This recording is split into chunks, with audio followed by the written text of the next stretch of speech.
if you click on the double figure in the middle, you will see that there are new functions that is called communities, which essentially it's a premium function. If you want to create your own community, you gotta first of all opt in for the subscription, and then you click on the top right corner.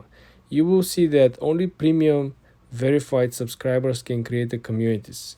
So this is very, very interesting. What I discover, I don't usually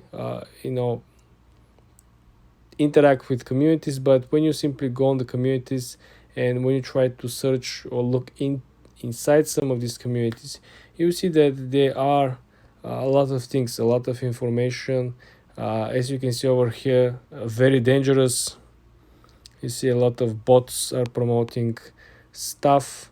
So you want to make sure that you're only interacting or clicking to the places where you exactly know.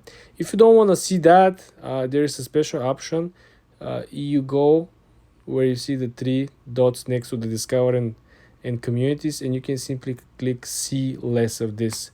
So essentially you're not going to get recommended the groups and the conversations in these communities if you're not up to this.